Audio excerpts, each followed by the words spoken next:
짧게 다시 한국을 방문하셨는데 지금 이 시간이 3일간의 모든 일정을 마무리하는 시간입니다. 좀 각별히 아쉬운 시간이기도 한데요. 감독님부터 오늘 오신 관객분께 인사 한 말씀씩 해주시고 본격적으로 시작하겠습니다.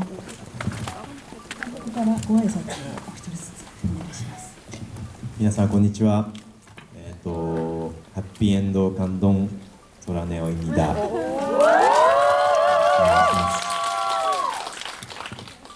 안녕하세요. 그레하나 하야토라고 합니다.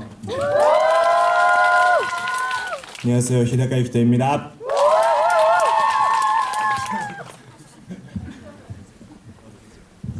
다들 한국어가 그 사이에 더 일취월장해지셨어요. 오늘은 김영희 통역가님께서 수고해 주실 거고요. 채팅방에 질문 올리시는 동안 제가 간단하게만 몇 가지 여쭤보고 바로 오늘은 채팅방에 있는 질문들로 이야기하려 합니다.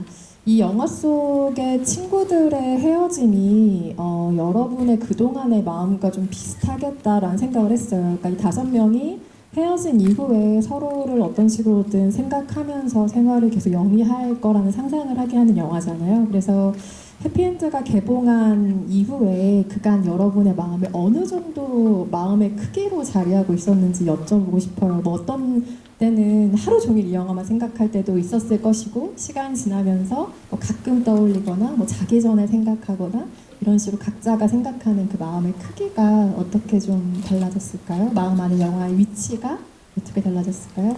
ハッピーエンドっていう作品を公開してから皆さんのそれぞれの心の中にきっと大きい存在として、残っているのかなと思うんですけれども、その頻度というか大きさ、その心の大きさ、一日中ハッピーエンドのことしか考えてないだとか、寝る前に考えたとか、そういう日常生活の中でのハッピーエンドという存在のサイズ、大きさ教えてください。映画を作り終えて、それで基本的に公開はもう終わっているんですけども、なのでもちろんだんだんハッピーエンドが自分の脳内を占める割合みたいなものは減ってはいるんですけども、この韓国でもなんか爆上がりまたしたよね。 네, 영화 개봉이 개봉 공식적으로는 개봉이 사실 끝났죠. 그리고 해피엔드라는 작품이 그 개봉이 끝난 후에 제 머릿속을 점유하던 점유율은 점점 줄어들고 있었습니다. 그런데 이렇게 한국에 다시 와서 다시 폭발적으로 올라갔습니다.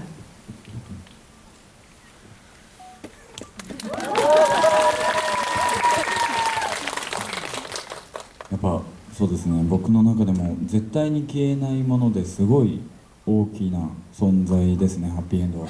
全てのその俳優人生の始まりとなる作品で、初めてネオさんにもユキちゃんにも会って、で今同じ事務所で一緒に活動をしていて、そうですね、なんかここからもう将来先一生多分記憶からも消えるわけがないし、なんか死ぬまで残り続ける作品ですね、自分の中で。 네, 아마 저한테는 평생 지워지지 않는 크나큰 존재로서의 작품이고, 제가 배우 생활을 시작하게 된 그런 계기가 된 작품이기도 하고, 감독님과 유키도를 만나게 된 작품이기도 합니다. 게다가 이 유키도 배우와는 또 같은 소속사에서 또 활동을 하게 되었고요. 앞으로 평생 아마 잊혀지지 않은, 잊혀질 수 없는 그런 작품인 것 같습니다.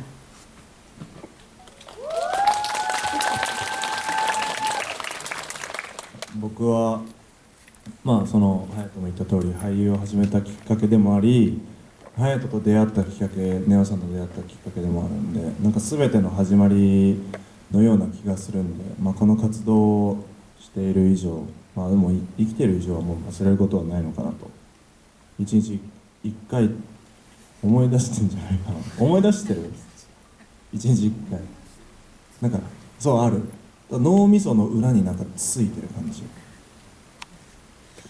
제가 저한테도 이 작품은 배우 생활을 시작하게 된 계기가 된 작품이고, 감독님과 이 하야토를 만나게 해준 작품이기도 하고요.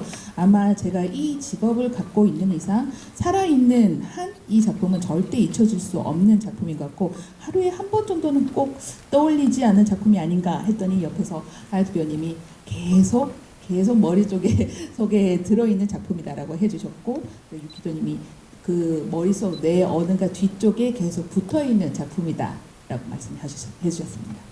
죄송합니다.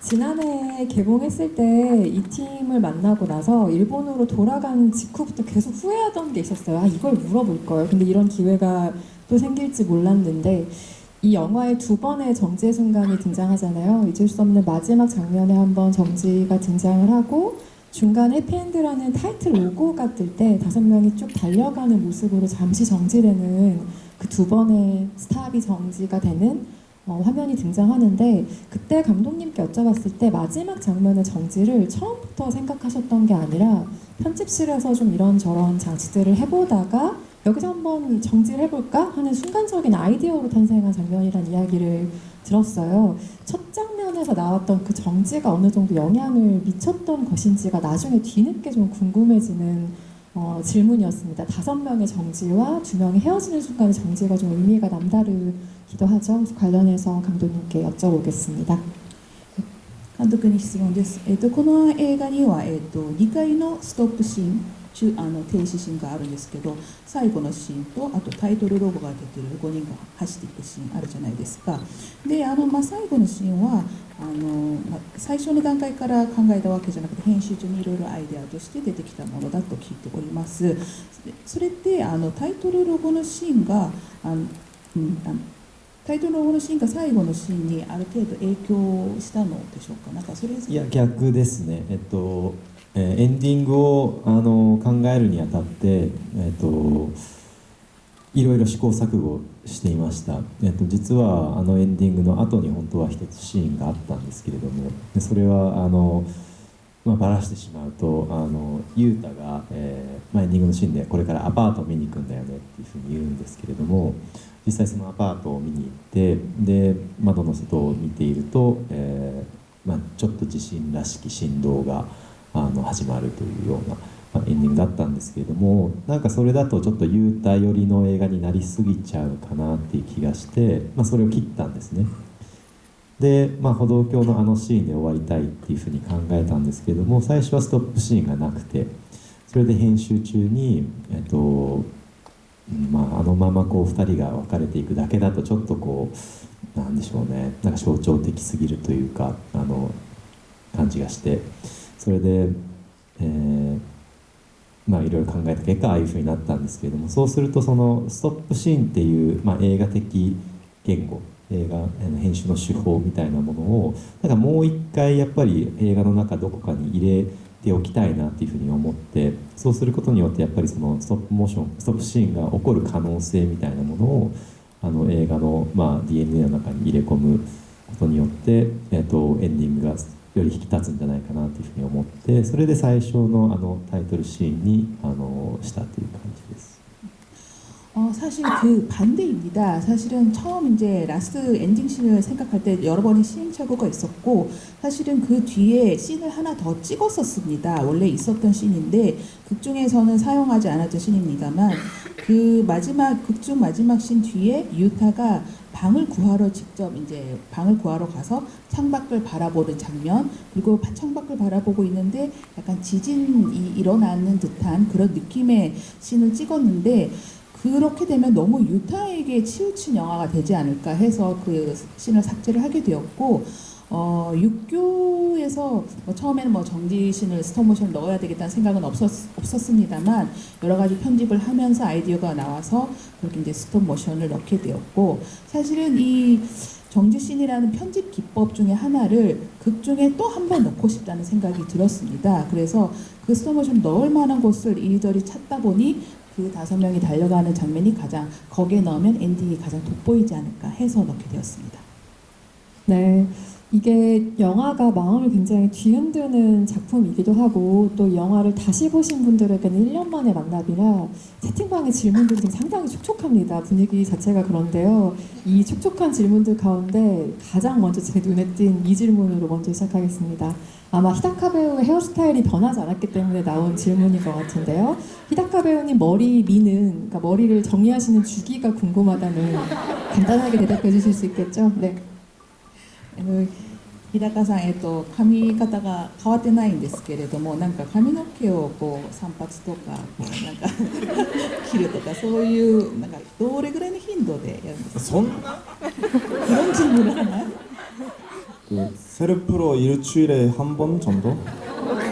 셀프 내지 그거 알고 싶었어요. 네.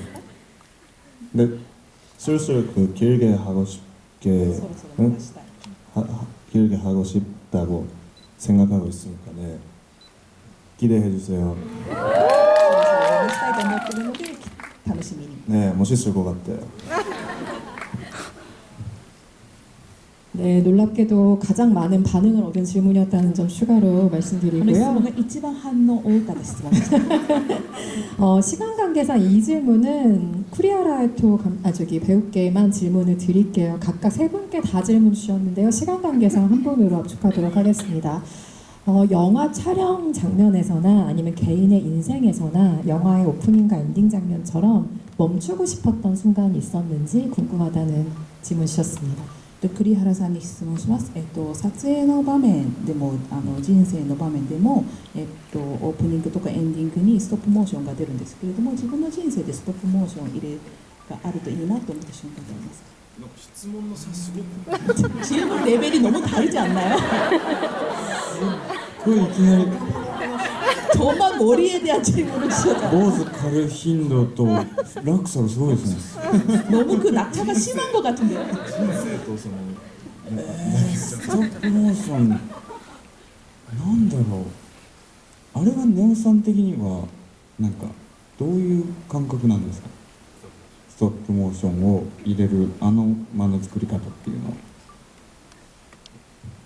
감독님한테 그 스톱 모션이란 게 어떤 의미로 넣은 건지를 역으로 질문을 했습니다. いやあんまりでも僕の意図はちょっとね全部言う、まあもちろん意図はあるんですよ。でもそのなんか皆さんの中でやっぱり感じ取るのが正解なので、そうちょっと逃げみたいだけど、でも本当にそれは信じてます。なんかちょっと言いたくない。 사실 뭐 스톱 모션을 넣은 의도는 있었지만 관객 여러분들 다 마음속에 자유롭게 생각을 하셔야 되기 때문에 저는 좀 피하겠습니다. 답변을.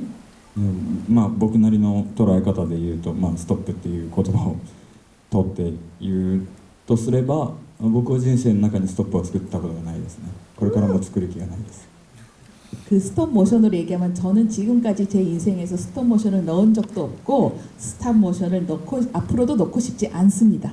계속 현재 진행형으로 가고 싶다는 이야기로 받아들이겠습니다.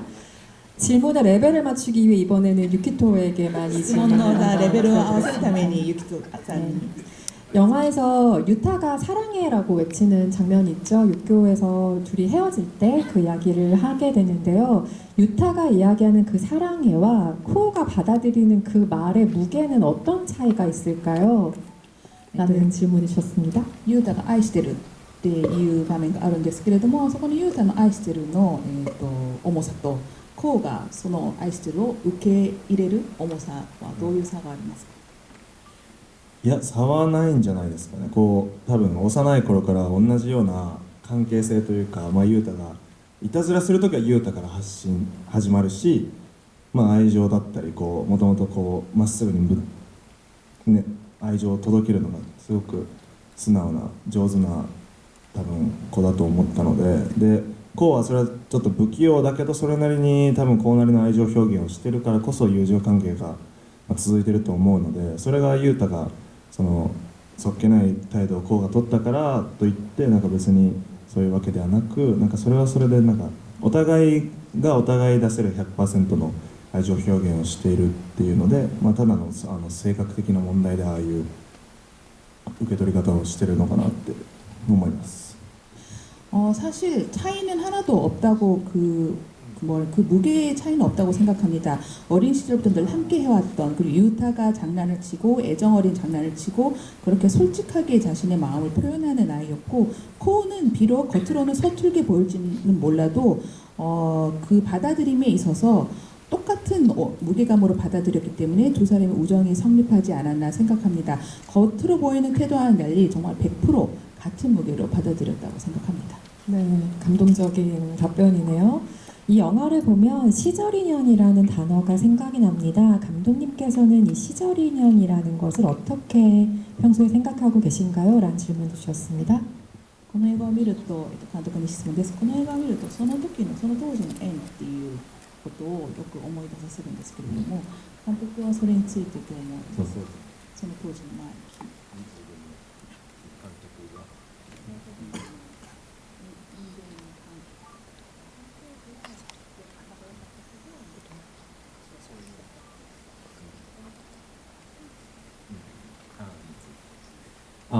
まあそうですね、設定を高校にした、まあ、その自分の経験を結構元にして書いている映画なんですけれども、自分の経験だとどっちかっていうとなんか大学の時の経験から結構取っている部分が多いんですけれども、高校にしたかった理由っていうのがあって、それはそのやっぱり、特にそのなんでしょう、同じような環境に置かれているっていう理由だけで、同じ環境と時間を共に共有しているという理由だけで結構なんか友情って成立してしまうような環境だと思うんですよね、まあ、特に小中高みたいなところは。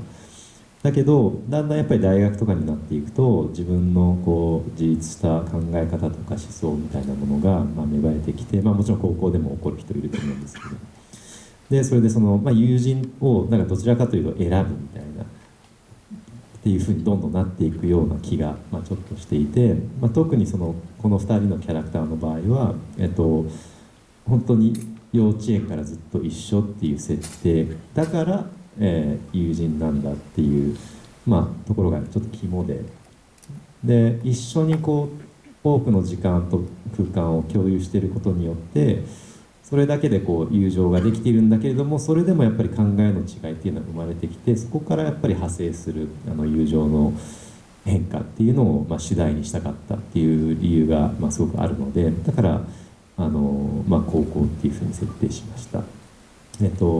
まあ、でもその気持ち、やっぱりその今は考えは違うけれども地元の友達とかっていうのはなんか多くの人が共感できることなんじゃないかなというふうに思っています。 일단은 이 작품은 제 자신의 경험, 특히 대학 시절의 경험을 바탕으로 해서 쓰여진 작품입니다. 그런데 이 작품 극 중의 설정을 고등학교로 설정한 이유는 사실 이 초중고 시절을 지나면서 다들 같은 환경, 같은 시간 속에 있다는 이유만으로 우정이 성립을 하지 않습니까? 하지만 대학에 들어가면서 이제 여러 가지 사상도 접하게 되고 자기 자율성도 생기게 되고 그럼으로써 자신에게 맞는 친구도 자신이 선택하게 되는 그렇게 변화가 오죠. 이 극중 두 캐릭터들도 유치원 때부터 함께 지냈기 때문에 친구가 되었다, 친구로서 지낼 수 있었다는 것이 이 작품의 핵심이고, 하지만 이제 생각의 차이와 거기서 파생하는 우정의 변화, 이런 것들을 제가 또 보여주고 싶었던 점이 있습니다. 지금은 뭐 생각이나 사상은 다르지만 그래도 고향 친구들을 만나면은 또 다른 뭐 또 느낌이 또 그런 형태의 친구들도 존재한다는 거를 좀 이렇게 공감을 해 주셨으면 해서 만들었습니다. 이 질문은 아마 하야토 씨가 대답해 줄 수 있을 것 같은데요. 유타가 혼자 창밖을 멍하니 바라보는 씬이 많은데 유타는 그때 어떤 생각을 했을 거라고 생각하나요? 라는 질문 주셨습니다. ハヤトさんに質問です。劇中でユータが、窓の外をぼーっと眺めるシーンがあるんですけれども、ハヤトさん的には多分ユータはどういったことを考えたと思いますか?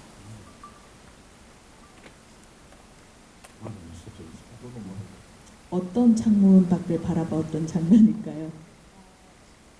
질문 주신 건 혹시 어떤 장면? 특히 궁금한데. 観客の誰かから。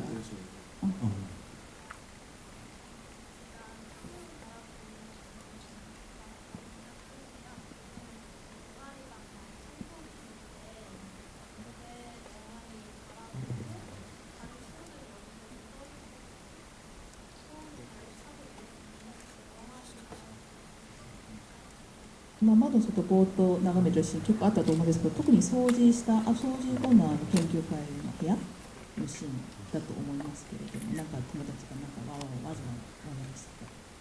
どういうことを考えてるだろうな。なんだろう、その自分が知らないところでその自分の仲いい友人同士がなんか本当知らないところで知らない話をしてるっていうところを多分壁を一枚隔てて見てるっていう作りで、なんかまあそのこうとふみだったり、そのあたちゃんとみんだったり、ああいうなんだろうな、その友情だけじゃない部分っていうところをなんか初めて多分垣間見たところだと思うんですよ、雄太が。でなんかあの時雄太はその孤独まで強い言葉を使うかは分かんないんですけど、少しなんだろう、寂しさというか、なんか今までその全員で仲良かったのに、なんかちょっとのけものまで言ってないけど、なんだろう、気づかぬうちに一人になってるっていうあの感覚はその一言で説明できないんですけど、なんだろう、本当寂しいっていうのが純粋な気持ちなんですかね。사실 거기서는 이렇게 얘기를 할 수 있겠죠. 나 자신이 모르는 곳에서 나 자신이 또 모르는 대화를 나누고, 나 자신이 모르는 애들이 또 모여 있고, 이런 거를 벽 하나 사이에 두고 그렇게 벌어지는 일들을 바라보는 유타의 마음속에는 어떤 그 5명 5인방의 우정보다 우정 외의 것들을 처음으로 뭔가 엿본 느낌이 아니었을까 하는 생각이 들고, 고독함이라고 해야 할까요? 뭔가 쓸쓸한 느낌이 기저에 깔려 있지 않았나. 지금까지는 친구들 모두 다 사이좋게 지냈는데 어느새 정신 차려보니 나 혼자가 된 것 같은 그런 감각. 그래서 어떤 그런 쓸쓸함이 좀 기저에 깔려 있었던 것 같습니다. 周りがその変化していく中で、その自分は今までと一緒だっていうところの感覚にいたからこそ、なおさらなんかその直接入り込めなくなったというか、以前までだったらそこに飛び込んでいけたのに、なんかそれもできないもどかしさみたいなのもあったと思います。 그리고 주변에서 일어나는 변화 속에서 뭔가 이전이었다면은 그냥 아무 생각 없이 그 무리 속에 뛰어들 수도 있었을 텐데, 그게 잘 생각보다 내가 막상 쉽게 뛰어들지 못하는 어떤 그런 안타까움도 깔려 있지 않았나 생각합니다.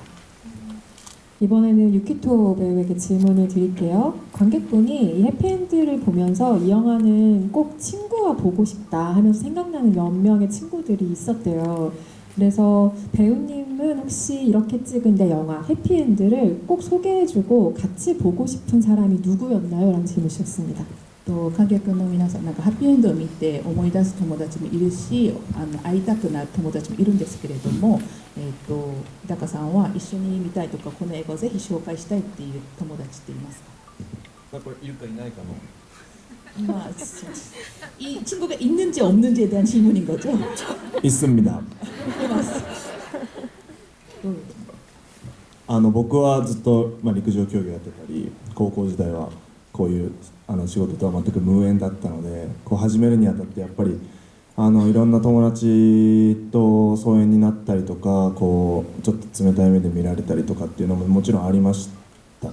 なんでこう自然に疎遠になった友達っていう部分で、なんかこう話さずとも、なんて言うんだろうな、こう話さずに終わってしまった。でも別に終わってはいないんですけど、でそういう部分、そういう友達とかに対してはなんかこの映画、なんかでも僕が出てるのをなんか見てって言えなくないですか？なんか友達、疎遠の友達に「ハッピーエンドって映画があるんだけど」って言って紹介するのなんかいやらしくないですか？その友達、そのまま直接友達に戻ろうって言えばいい話ですもんね。ね。 저는 사실 이제 육상 운동을 오래 해왔고, 그래서 이 유사운동을 오래 해오고 지금 이제 이러한 이 직업을 가지게 됐는데 그럼으로써 저 주변 친구들과 좀 소원해지고 뭐 냉담한 눈초리로 쳐다보는 그런 친구들도 있었는데 사실 어떤 특별히 우리 이제 뭐 절교하자라든지 그런 얘기 없이 끝난 친구들이 있는데 뭐 끝났다고도 할 수는 없지만 그런데 사실 근데 그 친구 소원해진 친구들한테 내가 출연한 영화 봐라고 말을 할 수 있을까? 소원해진 친구를 찾아가서 이 영화 내가 나왔으니까 좀 보라고 말을 할 수 있을지 의문이지만 그냥 야 다시 친구로 지내자라고 얘기를 해도 될 것 같은데요. 왠지 유키톤 할 수 있을 것 같긴 한데 네, 뭐 본인이 아니라고 하니 그래서 이해는 자나이 데스까 타이プです. 해피엔드에서 색을 표현하는 방식에 좋은 인상을 받았다고 말씀하신 관객분이 계세요. 빨간 불빛이 연속적으로 깜빡인다던가 유타의 가방 그리고 코우의 헤드셋이 공통적으로 주황색인 점 등 여러 색이 눈에 띄었는데요. 감독님 혹시 색을 정할 때 의도나 의미를 두신 부분이 있다면 설명 부탁드립니다. 라는 질문 주셨습니다. 監督に質問です。結構色とか使っている演出が多いですけれども、赤光の点滅だとか、カバンとかヘッドセットの色が一緒だとか、そういう色を設定する際になんか意図とかあるんでしょうか。そうですね。それ一概に言えることではなくて、やっぱりそれぞれ判断の基準がちょっと違うというか、その最初の赤い点滅っていうのはこれはやっぱり、韓国も多分あると思うんですけれども、そのビルの上についてる飛行機を知らせるための赤いやつっていうのはなんか夜空というかその夜の都市を見るとなんかやたらと僕は目について、なんかそれがその無数の目のように見えていて、なんか入れたかったんですよね。そのイメージ結構ずっと頭の中に入っていて、でそうやってこう赤っていうのが入ってくるとやっぱりその他の部分で赤っていう色っていうのをなんか探すようになったりもするし、で直接的に関連しないかもしれないけどパターンとしてこう何回か置いていくことによって何かしら新しい意味もこう付与される可能性があるというかっていうのもあるし、で、オレンジとかは、もう衣装を合わせた時に、なんかユータってどういうようなリップ勝負だろうねみたいなことを話し合って、それでなんかあれがなんかユータっぽいんじゃないかってなった時に、じゃあ次にこうのヘッドフォンを決める時にどういうのがいいかって言ったら、なんか自然とオレンジのヘッドフォンに目がいくというかっていうのもあるし、あとはね偶然もすごくあって黄色にしたんですよね、車を。そしたら結構その他のロケーションでも黄色っていう色がよく出てくるようになって、例えば、コウとお母さんが夜歩いてる商店街の柱とかが全部黄色だったりとかね、そういうのは結構偶然として出てきます。일단은 그 색감을 연출하는 거는 뭐 어떤 의도가 있다 딱 한마디로 표현하기는 좀 어렵고 일단 각각의 판단 기준이 서로 다릅니다. 그 질문에 말씀 주셨던 빨간 불빛에 대해서는 건물 위에 어떤 그 비행기를 위한 붉은, 한국에도 건물 위에 그런 붉은 불빛이 굉장히 많은데요. 특히 밤하늘의 그 불빛이 전멸하는 순간이 저에게는 그 무수한 눈들, 많은 눈들로 보였습니다. 그래서 그런 이미지를 좀 극중에 넣고 싶었고, 그렇게 빨간색을 하나 넣다 보니 다른 장면에도 그런 빨간색을 좀 넣고 싶어지는 생각도 들었고요. 그렇게 됨으로써 어떤 새로운 의미가 부여되는 가능성도 생겼습니다. 그리고 그 가방과 유타의 가방과 뭐 헤드폰 이런 색깔은 오렌지로 했는데 이것은 의상 피팅 때 유타한테는 왠지 오렌지가 딱이다라는 발견이 있었고, 그래서 헤드폰도 무슨 색으로 할까 고민했을 때 자연스럽게 오렌지색으로 하게 되었습니다. 그리고 자동차는 사실 노란색으로 결정을 했었는데 그 결정을 한 후에 정말 이건 우연이지만 다른 촬영을 할 때도 노란색들이 자꾸 겹쳐졌습니다. 그 우연 중에 하나가 코우와 코우의 엄마가 상점가를 같이 걸어가는 그 장면에서도 정말 우연이지만 노란색이 많이 등장했습니다. 이 질문에 하야토와 유키토가 어떻게 대답할지 진짜 궁금한데요. 이런 질문 주신 분 계세요. 해피엔드의 한 장면만 계속 돌려볼 수 있다면 어떤 장면을 고르시겠어요? 라는 질문 주셨습니다. 隼人さん、ゆきとさん、聞きたいです。もしハッピーエンドでたったワンシーンだけずーっと見ることになったらどのシーンを見たいですか? 왜 질문이 어떻게 그런 질문을 하시나요?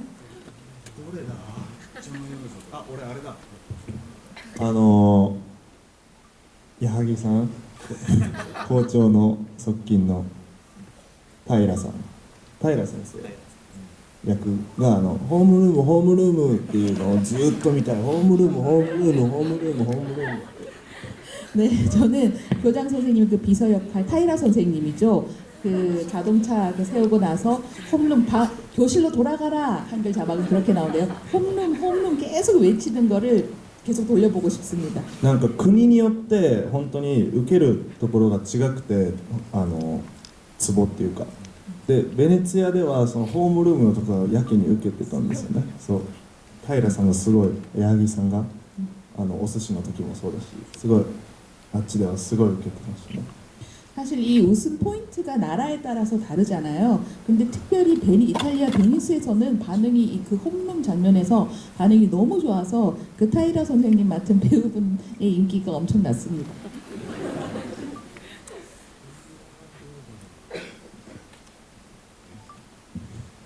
本当に迷ってます今。 정말 고민 중입니다. じゃんけんのアイコ確かにじゃんけんのアイコずっと見てられるかもしれないです。屋上に 가위바위보에서 둘이 가위바위보 계속 비기잖아요. 그 씬은 계속 볼 수 있을 것 같습니다.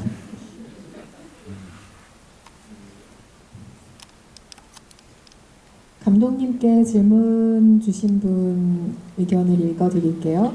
영화에서 보통 자동차는 이동의 상징인데 이 영화에서는 계속 멈춰 있거나 뒤집혀 있습니다. 마지막에는 아타의 옷에 반토막난 이미지로 등장하는 것이 인상 깊었습니다. 저는 그 변화가 인물들의 관계나 성장과 연결되는 것처럼 읽었는데요. 감독님은 자동차라는 모티프에 어떤 의미 담으셨는지요? 監督に質問です。普段車というのは移動の象徴なんですけれども、この映画の中では止まっていたり、なんか覆されたり、なんか盾になったりとかしてるんですけれども、それが人物のキャラクターたちの関係性の変化とか成長をちょっと意味するのかなと感じてるんですけれども、なんか意図的なものってあったんでしょうか。そういう読みはちょっと初めて聞きましたね。成長、車と成長の関係性、人間関係の変化。いや正直そこまで意図してなかったかもしれないですね。 사실 그런 해석은 사실 처음 듣는 해석이고요. 그런 어떤 관계의 변화나 성장이나 그런 의도는 사실 솔직히 없었습니다. 솔직한 답변이었습니다. 아까 그 엔딩 즈음에 유타와 엄마가 걸어가는 장면 감독님께서 언급하셔서 관련한 질문 주신 것 같은데요. 유타와 엄마가 집으로 걸어가는 씬에서 뒤에 어린이보 표지판이 있는 로케이션을 이동하셨는지 너무너무 궁금합니다. 라는 질문 주신 분이 계십니다. 뒤에ユダとお母さんが一緒に家の方帰宅するシーンなんですけれども、その後ろになんか子供の保護表示板とかあるんですけれども、公式それって何か意図があるんですか？嬉しい偶然ですね。 정말 기쁜 우연입니다.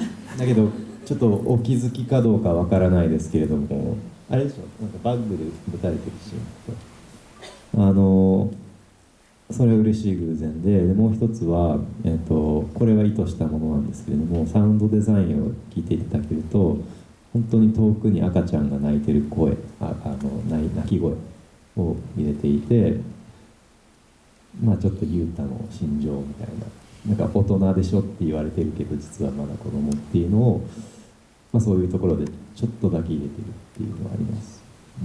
그 유타가 가방으로 두들겨 맞는 그 씬을 말씀하시는 것 같은데, 그 사실 그 저기 아동 보호 표지판은 정말 우연이고요. 사실 거기에 사운드 디자인의 하나로서 제가 살짝 의도한 건 있습니다. 의도해서 넣은 건 있습니다. 멀리서 애기 깐난쟁이 애기 울음소리를 제가 의도적으로 넣었는데요. 그 부분은 유타가 사실 어른인 척하지만 실제로는 아직 애다라는 거를 조금 표현하고 싶었습니다. 그리고 이 질문은 유키토 상이 답변해 주실 수 있을 것 같은데요. 예전 인터뷰에서 졸업식 리허설 장면 때 코우가 유타의 변화를 두려워했다라고 답변한 걸 본 기억이 있습니다. 주도자가 자수하길 바라는 교장의 이야기를 듣고 코우가 유타를 바라본 이유가 뭘까요? 코우는 유타가 어떤 선택을 하길 바랬던 건가요? 라는 질문 주셨습니다. 卒業式、リハというかその時にコウが、ユータの変化を恐れていたっていうインタビューでとかインタビューで聞いたことがあるんですけれども、その時にコウはなぜユータを、眺めたのでしょうか。なんかユータのを振り向いたじゃないですか。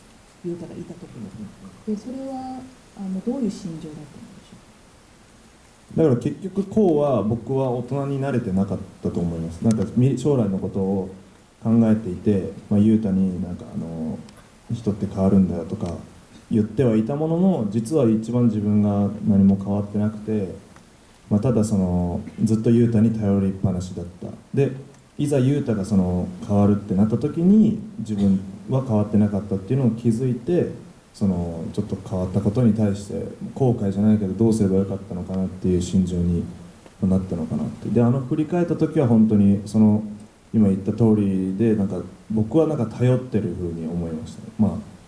結局状況で何も一人でできないし、とにかくユータならどうにかしてくれるだろうっていう風に思ってたと思います。なので振り返ったのかなと思います。はい。 사실 그 장면은 코우는 결국 어른이 되지 못했다는 거를 좀 상징을 하는 걸까요? 유타에게 여러 가지 인간이랑 어떻다 저렇다 이런 여러 가지 얘기들을 했지만 결국에는 코우는 어른이 되지 못했고, 이 유타가 변화하는 모습을 지켜보면서도 자신은 변화하지 못한 거에 대해서 후회까지는 아니지만 어떤 그런 망설임이나 이런 게 있었을 것이고, 좀 기본적으로 유타에게 계속 의지했던 마음이 있었던 게 아닐까 싶습니다. 그래서 그 자수를 하라는 그런 압박 속에서 혼자서 아무것도 할 수가 없는, 결정할 수 없는 상황에서 유타라면 뭔가 좀 해줄 수 있지 않을까, 그런 심정으로 돌아봤을 것 같습니다. 감독님이 답변해 주실 수 있을 것 같아요. 영화 전반을 보면 인물의 크기는 줄이고 배경의 크기를 강조하는 장면들이 많은데 이런 구성에 어떤 의도가 있었는지 궁금합니다. 監督の質問です。劇中でなんか人物たちの大きさは減らして背景の大きさは強調するところが結構多いんですけど、何か意図的なものってありますか。はい、あります。そうですね。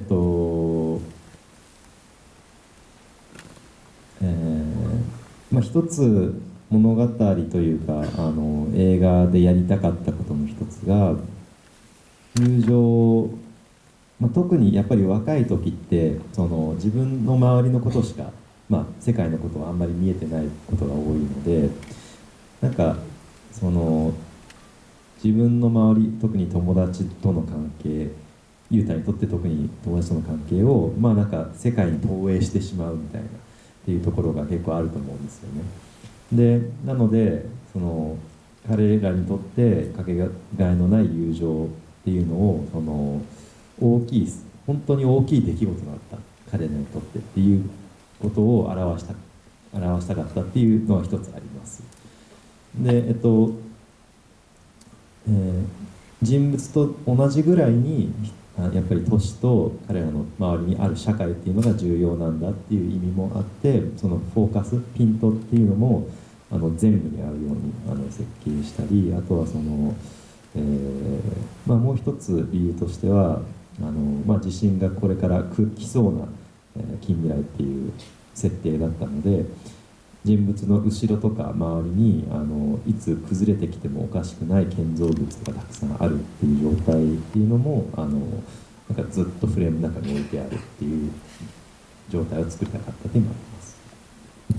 네, 의도는 분명히 있습니다. 일단은 첫 번째로는 제가 표현하고 싶었던 것은 어릴 때는 사실 자기 자신과 자기 주변밖에 안 보인다고 생각을 합니다.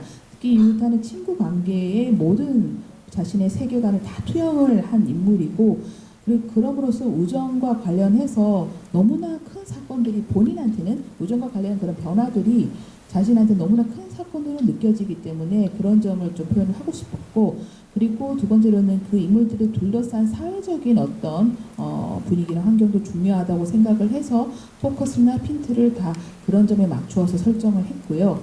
세 번째로는 지진이 좀 올 것 같은 그런 근미래를 표현을 하기 위해서 인물들 뒤에 언제 무너질지 모르는 그런 구조물들을 설정을 하는 걸로 표현을 했습니다. 감독님께 또 이 질문 드려보겠습니다. 영화에서 등장인물들이 멀리 있는 다른 등장인물들의 대화를 대신 예상해서 더빙하는 장면이 많이 나오는데 이건 어떤 의도인가요? 라는 질문 주셨네요. 監督に質問です。劇中なんかアテレコの場面が多々出るんですけど、どういう意図があったんでしょうか。そうですね、3回出てくるんですけれども、1回目は校長室でこの2人が校長に尋問されてるシーンで赤ちゃんとミンが抵抗してるあれが一番最初に思いついたシーンなんですけども、やっぱり映画の最初冒頭の部分って結構状況を説明しなきゃいけないことが割と多くて、だけどそれをあまりにもダイレクトにその説明的に、やってしまうとなんか僕はあんま好きじゃないんですよね。なんか離れていってしまうというか、なのでなんかうまい具合にそういったその、みんながキャラクターたちが全員認識していることっていうのを表さなきゃいけないっていう時に本当に高校生たちがなんかこう本当にやりそうなことの中にちょっと滑り込ませてみようかなっていう感じで、ああいういたずらを、いたずらっていうかそのアテレコを思いついて、でその彼らがアテレコしている内容から割とこう知らなきゃいけないことを網羅的に知っていくみたいなっていう感じで考えていました。でそれを応用して、2番目のシーンも3番目のシーンも、そのちょっとこう回転させながら同じ手法を使ったっていう感じです。 네, 그 이제 다른 뭐 일종의 더빙이죠. 더빙하는 장면이 세 개, 전체에서 극 중에 세 개가 나오는데, 일단 제일 첫 번째 생각했던, 제일 처음에 넣어야 되겠다고 마음 먹었던 거는 이제 교장실에서 아이들이 이제 신문 당하는 그런 그 씬에서 처음 나왔는데요. 저는 사실 어떤 상황에 대한 설명을 직접적으로 설명하는 그런 다이렉트한 연출을 별로 좋아하지 않습니다. 그래서 뭔가 절묘하게 어떻게 이 아이들의 생각과 모든 정보를 좀 표현하기를 원했고, 그래서 어떤 고등학생들이 할 만한 장난 속에 그런 정보를 좀 절묘한 표현으로 넣을 수 있지 않을까 찾던 중에 그런 이제 더빙하는 거를 생각을 했고, 그 더빙하는 아이들이 밖에서 자기들 마음대로 얘기하는 그 내용 안에 이 영화에 대한 정보를 좀 관객들이 알 수 있도록 정보들을 좀 넣었습니다. 그래서 그 이후로 두 번째, 세 번째 그 장면은 첫 번째 장면에서 또 응용을 해서 두 번째, 세 번째도 만들게 되었습니다. 여쭤보고 싶은 게 진짜 많은데 저희 마무리해야 될 시간이에요. 근데 아무리 봐도 이것만큼 짧게 대답하실 수 있는 질문이 없는 것 같아서 유키토의 머리로 열고 하야토의 머리로 닫겠습니다. 하야토 배우님은 뿌리 탈색 주기가 어떻게 되시나요? 그리고 노란 머리로 온 게 혹시 감자버터의 의도인가요? 라는 질문 주셨습니다. 髪の毛の質問で締めなんですけど、髪の毛ブリーチ、はい、ブリーチの、頻度はどれ頻度そうですね 2,3 週間前ぐらいにリタッチをしまして、 2, 3주 전에 뿌염했습니다. もう多分 1,2 週間ぐらいしたらもう1回リタッチしないといけないんですけど、 그리고 1, 2주 지나면 또 뿌염을 해야 될 것 같습니다. 두 번째 질문. 大丈夫ですか？この髪型ってバタじゃがいもバタを意図した。はい。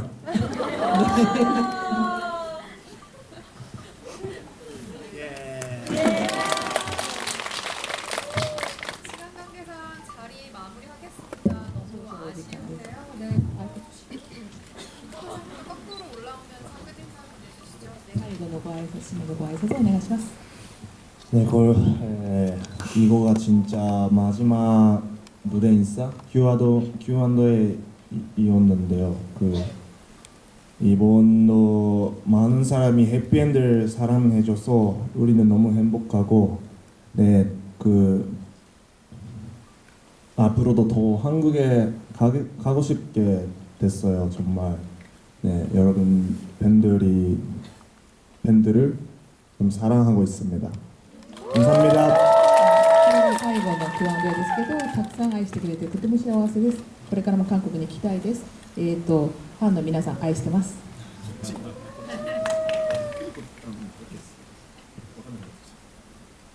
本日はご来場いただき本当にありがとうございました。そうですね、本当に何度も言うようですけど、1年経ってもこうして全ての会場でなんか多くの方が集まってくれることに本当に驚いています。僕は純粋に心から皆様に感謝しています。また韓国に来れるよういっぱい仕事頑張ります。よろしくお願いします。待っていてください。 1년이 지난데도 이렇게 모든 관들을 대부분 다 자리를 채워주셔서 너무나 놀랍습니다. 정말 진심으로 감사드리고 한국에 이렇게 또다시 찾아올 수 있도록 열심히 일하겠습니다. 감사합니다. なんかいろいろ解説してしまいましたが、本当にその正しい映画の読み方はなくてですね、こうやって劇場の中だったりスクリーンから、投影されている映像と音とそれと自分の記憶と体験が合わさった瞬間になんか映画って完成されるものであって、それは本当に皆さん一人一人の中でしかないものなので、それがハッピーエンドっていうふうに思っていただければ幸いです。もうそうですけれども、他の映画も、劇場で見に来てください。ありがとうございました。 네, 제가 여러 가지 의도나 이런 부분을 해설을 해드렸지만 딱히 이 영화에 대한 정답은 없습니다. 여러분들 자유롭게 각자 자유롭게 해석을 해주시면 되고, 이러한 큰 극장 그리고 스크린 그리고 좋은 사운드 그리고 자신의 기억과 경험이 다 총합되어야 비로소 영화는 완성되는 거라고 생각하고, 그것이야말로 해피엔드라고 얘기를 할 수 있겠습니다. 정말 이 극장 안에서 많은 사람들과 함께 보는 영화는 정말 무엇과도 바꿀 수 없는 경험일 거고요. 저희 해피엔드 말고도 다른 영화들도 많이 사랑을 해주시면 감사하겠습니다. 감사합니다. 함께 해주신 해피엔드 팀에게 큰 박수 부탁드리고요. 김현희 동역관님께도 박수 부탁드립니다. 감사합니다.